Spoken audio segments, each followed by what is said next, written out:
back, everyone. No matter where you are, no matter what time it may be. I hope y'all are doing well out there. I've got a bit of a different kind of ride for you on this one.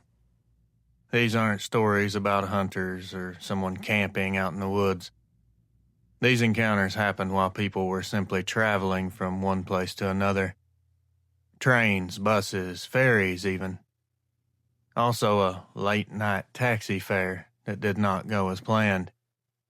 Everyday situations, the kind of moments you don't think twice about, until something steps out of the dark and changes everything you thought you knew. I tried to grab some drone footage today, but unfortunately these Kentucky winds are a little too strong for my little drone. I did a few subtle changes to the intro and outro of the video. I'm sure you'll notice. Any feedback, positive or negative, would be appreciated. I want to thank you all for listening and for clicking this video and giving me a chance. Before I get started, I just want to remind you, if you are listening and you've had an encounter of your own and you'd like to share it here on the channel, just reach out to me. Send me an email. I would love to hear your encounter. My email address will be linked in the description below this video. That's enough rambling from me. Lock in, and let's begin. Everyone grab a drink. Lock your doors and windows. Hit the lights, and let's get started. Back in 1996, I was 23 and had just finished a short job stint in St. Louis. I didn't have a car at the time and I couldn't afford to fly, so I bought a train ticket eastbound. The idea was to get off in Washington, D.C., where I had a cousin I could stay with until I figured out my next move. Now, if you've ever taken one of those long Amtrak rides, you know the vibe well. The trains aren't glamorous at all.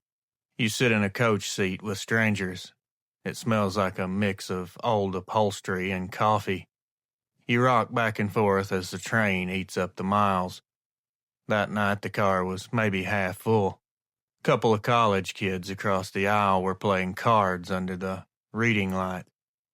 A woman 2 rows up was asleep with her jacket pulled over her head. Most everyone else was just quiet, lost in their own world. We left Charleston, West Virginia around 11 p.m. By then it was completely dark out, but there was a bit of moonlight. The train cut along valleys, sometimes hugging the Kanawha River, sometimes squeezing through the wooded passes. I had the window seat, and even though it was late, I couldn't sleep. I just stared out, watching the blur of trees and the reflection of the river that ran alongside us. I have no earthly idea what time it may have been exactly, but it was late when I noticed it. At first I thought my eyes were just playing tricks on me.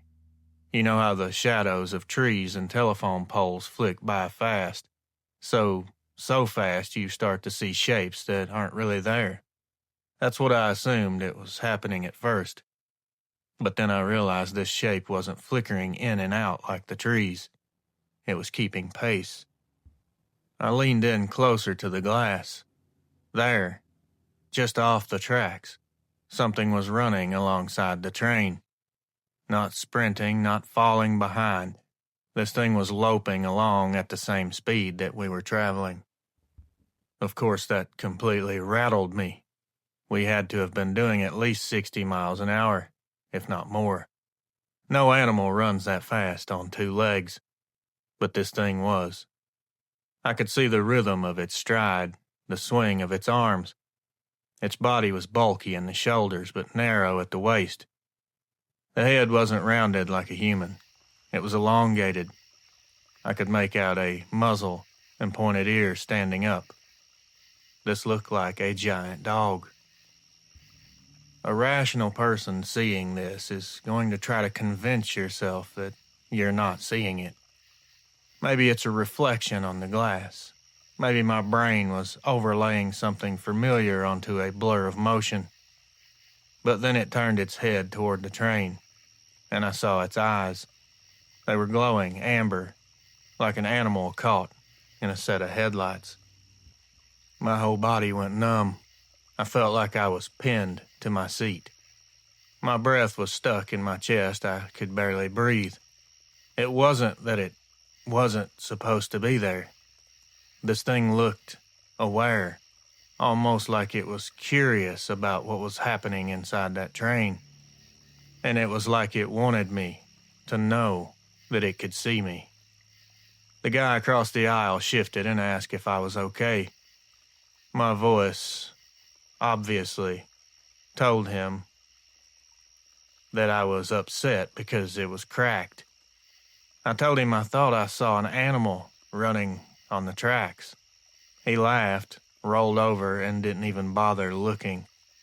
That made me feel even more alone in that moment, like I was the only one awake to what was happening outside. The creature, Dogman, Wolfman, it stayed with us for what felt like forever, but I'd guess it was maybe 20 seconds. Then, just as quick as I'd seen it, I watched it dart off into the woods, and it was gone. I sat there, stuck to the seat, watching all the trees whip by. I was half expecting it to pop back out again at the next clearing, but it never did. I couldn't take my eyes off the glass for the rest of that night. You know, we were going so fast, but it didn't look like it was working that hard. Its stride was powerful, but moving with ease, like it had no problem keeping up. I kept thinking about the Olympic runners I watch on TV, how much effort they put into running. This thing wasn't even close to being winded. When the train finally pulled into D.C. the next morning, I got off stiff and exhausted. My cousin asked if I'd slept on the ride. I told him flat out no, and I don't know if I'll ever sleep again. And I'll never sit by the window, that's for sure. It's been almost 30 years, and I still haven't told very many people. Because I can't prove what I saw, and most people wouldn't believe you if you had proof. But I do know this: nothing human could have done what I watched that night out that window. Name withheld. West Virginia. I was 20 years old in 2014. I was traveling by Greyhound from Oklahoma City down toward New Mexico. I couldn't afford to fly, and I didn't own a car at the time, so the bus was my only real option. Greyhound isn't comfortable by any means. The seats barely recline, people are piled in with their luggage, and every stop drags the ride out longer than it should. But it was cheap, and that's all that mattered to me back then. By the time we crossed into Texas Panhandle, it was well after midnight. The bus driver announced we'd be stopping at a small depot for about 20 minutes. Folks could smoke, use the bathroom, stretch their legs. Everyone groaned awake, shuffled to gather their bags or coats, and started down the aisle. This station was nothing more than a squat concrete block building with one dim light above the door. The parking lot was cracked with weeds poking through the asphalt. Beyond that, nothing but flat land as far as you could see. The horizon was a faint silver by the moon. If you've ever been in that part of Texas, you know how empty it can feel. Just miles of fields broken up by occasional lines of scrubby trees. I stepped off the bus and leaned against the building. A few people went inside. A couple of others lit cigarettes near the curb. Off to my left, an older man in a cowboy hat stood smoking too, but he wasn't relaxed like the rest. He was stiff. His eyes were locked on the dark fields beyond the lot. I followed where he was looking, and I squinted into the distance. At first I thought I was looking at nothing, just some shadows from the trees. My stomach dropped, because there was something standing out there. I would guess maybe 70 to 80 yards away. It wasn't shaped like a cow or a deer, and it sure as hell wasn't a person. It stood too tall. Its shoulders were broad, its arms were hanging long at its sides. Its head, even from that distance, I could see the sharp points of its ears sticking up in a snout. The cowboy guy muttered under his breath, just loud enough for me to hear, "Damn thing's back again." I turned to ask him what he was talking about, what that thing was, but he flicked his cigarette, ground it under his boot, and walked straight inside the depot, not explaining a thing. He just left me standing there, about to lose my mind, thinking I was insane. It didn't seem to bother him at all. He seemed like this was a normal thing for him to see. I kept watching the shape. It didn't move any closer to us. It didn't go farther away. It stood there, half in the open, half hidden in the dark. It was staring in our direction. The light from the depot could barely reach it at all. But for 1 second, the moonlight shifted through a break in the clouds, and that's when I saw its eyes. They were glowing amber like burning coals. Every instinct in me said, "Don't move. Don't make a sound. Don't cause a scene." I wanted to tell the others outside what I was seeing, warn everyone. But when I looked around, they were all busy talking or scrolling on their phones. Nobody else had even noticed. When the bus driver came back out, a few minutes later, he did a quick head count, clapped his hands together, and told us to load back up. He never once looked toward the fields. It was like he just deliberately avoided it. I didn't hesitate. I was the first one back on the bus. I slid into my seat by the window, pressed my forehead against the glass, and looked through the fields as the bus came back to life. At first I thought, it has to be gone, I don't see it. Then just as we pulled into the highway, I saw it again. This time it wasn't standing still. It was running parallel to the bus.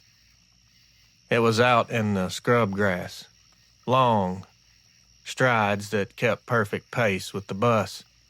We had to be doing about 55. Its arms were swinging wildly down low, its shoulders rolling forward like a sprinter. But the way it moved just did not seem natural. This seemed like some sort of supernatural monster.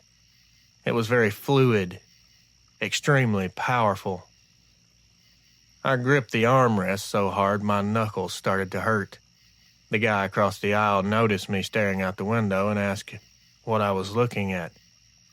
I almost told him, but the words just got stuck. How do you even tell a stranger that you're watching a giant wolf-headed thing chasing the bus in the middle of nowhere? After maybe 30 seconds, it slowed down. Its shape I watched fade into the dark until it was gone. The rest of that ride, I couldn't close my eyes once if I wanted to.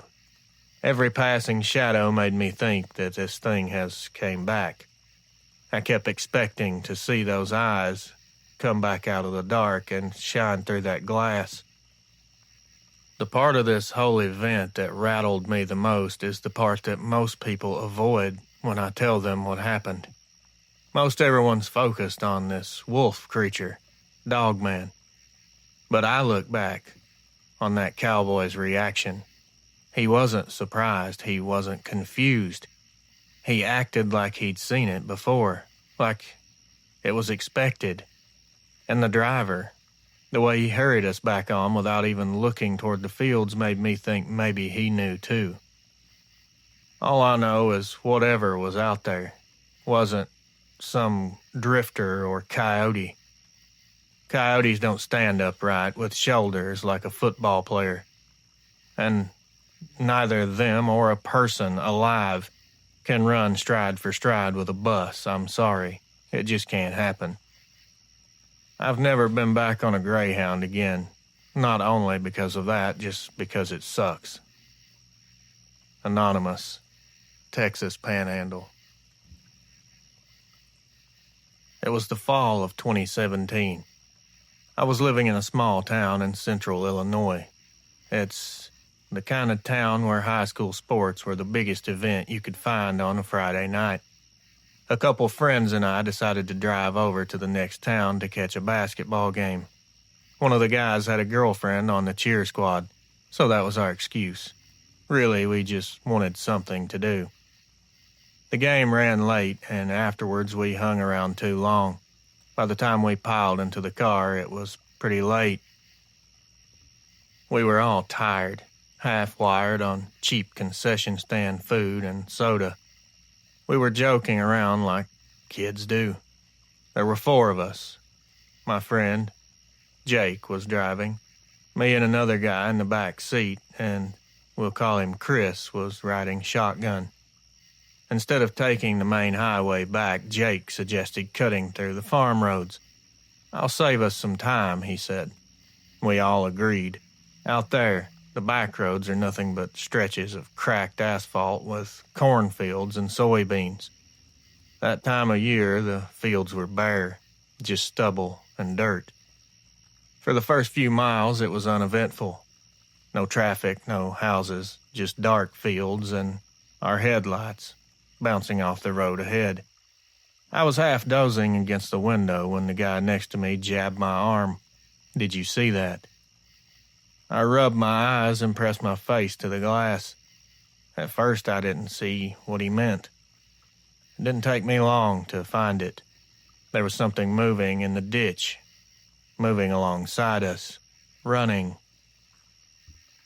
My brain went into scramble, trying to find an obvious answer for what I was looking at. A dog, maybe a coyote. No dog I'd ever seen could run like that, and this thing was upright. The shoulders rocked with every stride, and the arms were extremely long and skinny. It was leaned forward, almost like it was about to run on 4 legs, but it stayed on 2.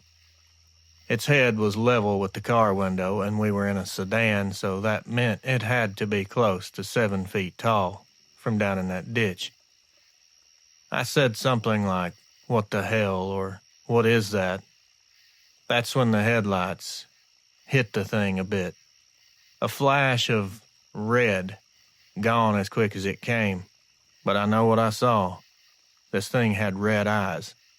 Chris in the passenger seat noticed it too. He started saying, "Speed up, speed up." His voice wasn't joking anymore. Jake was trying to laugh it off. It's just some guy messing with us. But he pressed the gas all the same. The thing matched us, speed for speed. It never fell back. It never surged ahead. It just kept perfect pace.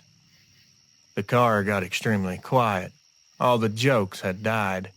You could hear nothing but the engine and the tires and our breathing. Finally, it felt like forever, but it was probably only a minute or so. The creature slipped off into the trees, off to the left side, and disappeared. Nobody spoke a word for quite a while. Chris finally broke the silence, and he said, "We all saw that, right?" None of us laughed or said anything. The rest of the ride, we didn't turn the radio back on. We didn't stop to check the ditch. We just drove home in silence. For weeks after, we avoided talking about it. When it did come up, someone would make a nervous joke and change the subject. But I know none of us really believed it was a prank or a trick. I can still see that thing's eyes, glowing for that split second. What kind of animal has red eyes? What kind of animal is 8 feet tall and has a giant wolf head on top of a human body? What kind of thing that's that big can move that fast? It was like running down a car was no more trouble than going for a casual jog. That night marked the last time I ever took a shortcut through any of those farm roads. I still drive past that area at times, but never after dark.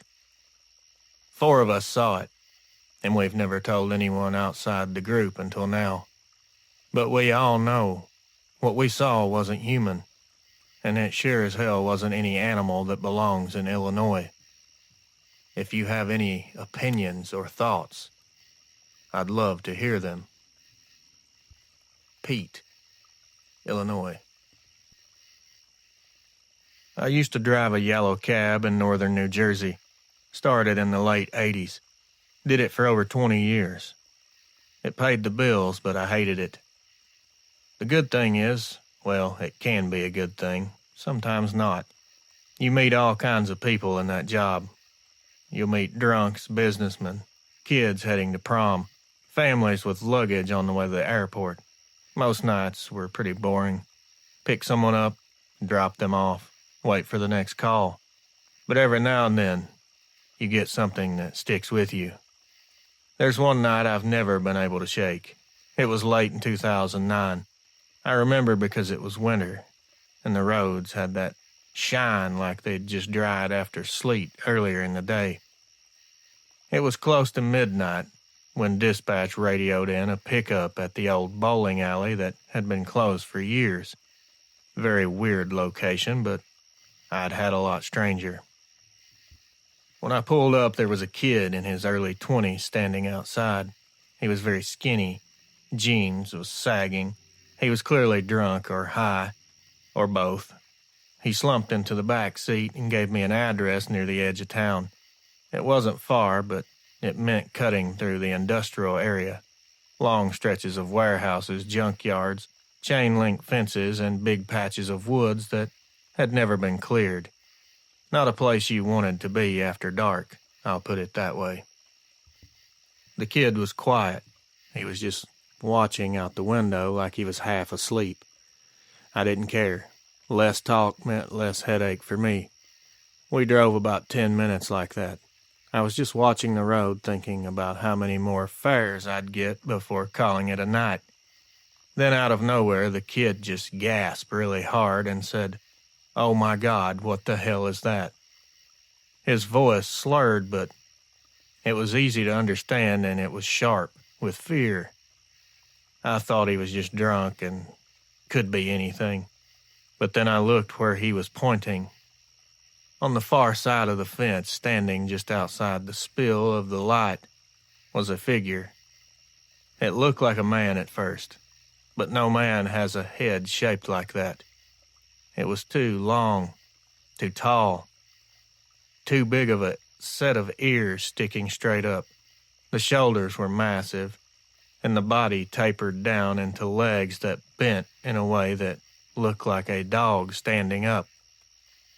The kid slid across the seat away from the window, whispering for me to keep driving.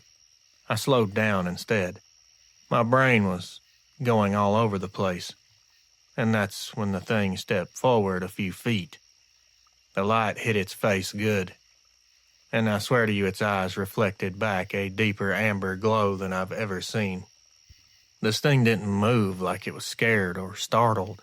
It moved like it wanted us to see it. I slammed the gas to the floor. The cab lurched forward. The tires slid a little on the damp road. The kid yelled at me to go faster. As I checked the mirror, it got worse. The thing wasn't standing there anymore. It was running full speed. Not on four legs like a dog, but on two, and it was keeping up with us. I could see it flash between piles of scrap and gaps in the fence. Its head was level with the roofline of the car. Every stride it took was huge. The fare was practically crying now, begging me not to stop like I was going to. I wasn't an idiot. I pushed the cab as fast as I could down these broken roads without crashing, praying the suspension would hold. At the end of the fence line, I whipped the wheel into a hard right turn. The cab slid a little before gripping again. When I looked in the mirror, the thing was gone. It hadn't followed us around the corner. We rode the rest of that trip. The kid was curled in the far corner of the seat, just shaking. When I pulled into his apartment complex, he just jumped out before I'd even stopped completely. Didn't pay, just ran inside like his life depended on it.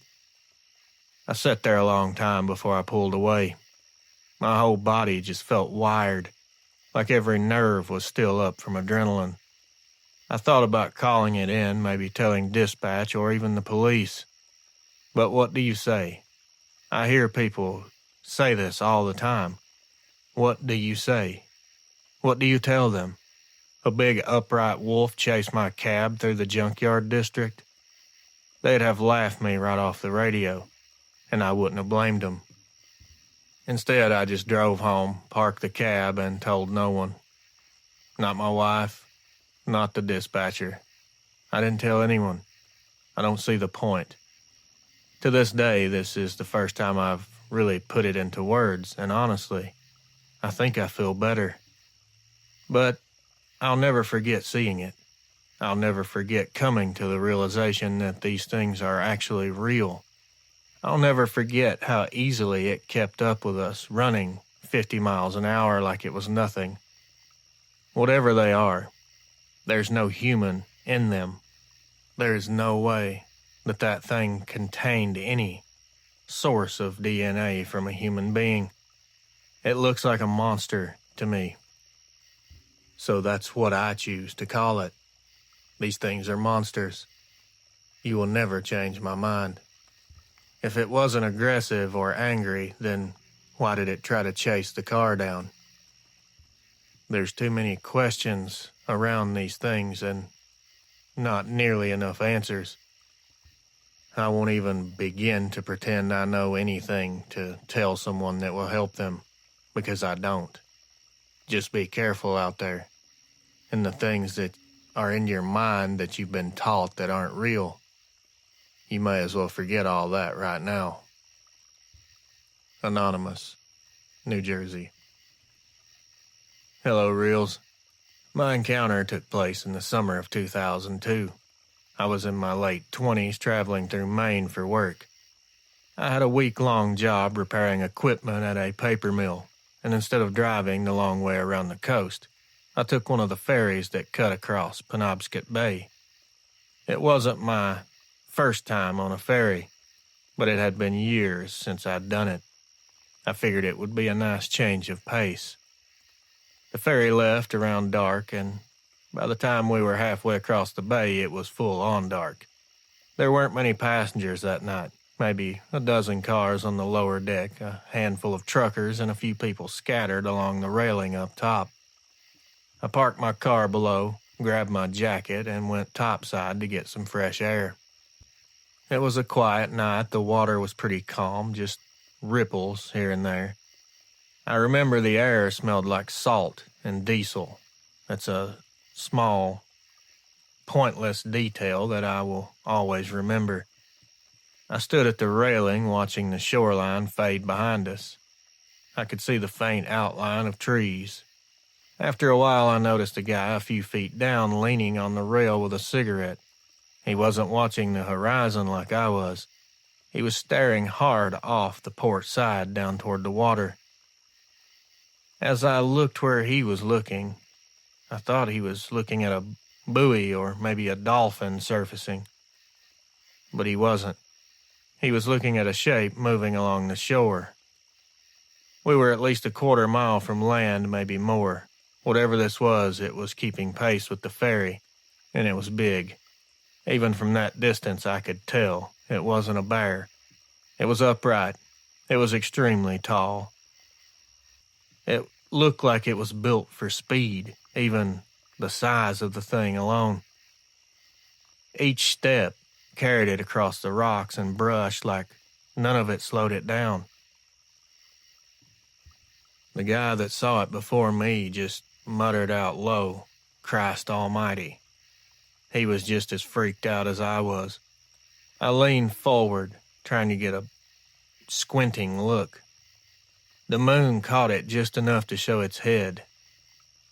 It was huge and looked like a giant German shepherd, but it moved with this frightening ease, like running full tilt was second nature.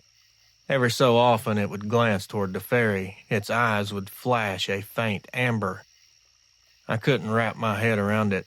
I still can't. We were moving probably 15 knots, and this thing on shore was staying right with us. For nearly 2 minutes it shadowed the ferry, never falling behind. A couple of times it vanished behind some trees, but each time it would reappear right where it should have been. The cigarette guy must have seen the shock on my face, because he turned and just looked at me with this oh crap look on his face. As he got closer to me, he put a hand on my shoulder and said, "Don't even mention it. They don't like folks talking." Before I could even say a word, he walked away and went below deck. I couldn't believe it. I felt like I was in a movie. I stayed at the rail. Finally, the shoreline curved and the thing peeled off into the woods. It was gone just like that. I couldn't relax for the rest of the ride. I kept scanning the water, the shore, anywhere I thought it might reappear. I kinda wanted to see it again. When the ferry docked and we drove off, I just couldn't stop thinking about what I'd just seen. The sheer size of that thing, the way it kept pace without any effort at all. Trees, rocks, anything in front of it was no problem. I never mentioned it to the guys at the mill. I never told many of my family members, only a couple. I know what I saw wasn't normal. I'm pretty sure it was a Dogman. What else could it have been? Not one single human could have done that. No animal I know of runs upright either, especially matching speed with a ferry in the middle of the night. To this day, when I think of Maine, that's the memory that comes back first. Not the smell of the ocean or the rocky coast, just the image of that hulking monster running the shoreline. Those eyes, like it was looking straight into my soul. These things feel evil to me. Anonymous. Friends, legends, family. That's going to do it for this round of encounters. Ordinary people on ordinary trips, suddenly face to face with something most will never believe is real. It's a reminder that it's not always the deep woods or back roads that have been forgotten where these things can show up. These things can show up anywhere, from what I've learned. Sometimes they cross paths with us right in the middle of everyday life. I want to thank all of you for supporting this channel and helping it grow to where it is now. None of this is possible at all without you guys, the legends who listen, who comment, who share these stories. If you enjoyed this one, let me know in the comments which encounter rattled you the most. And if you've ever had an experience of your own, you know what to do. Please, you're not alone. Send it in. I hope all of you are having a fantastic week out there. Take care of yourselves and take care of each other. And remember, it's a big world out there, y'all. And not everything we run into on the road is what it seems. I love each and every one of you. Until next time, my friends, watch over your loved ones. Keep your head on a swivel.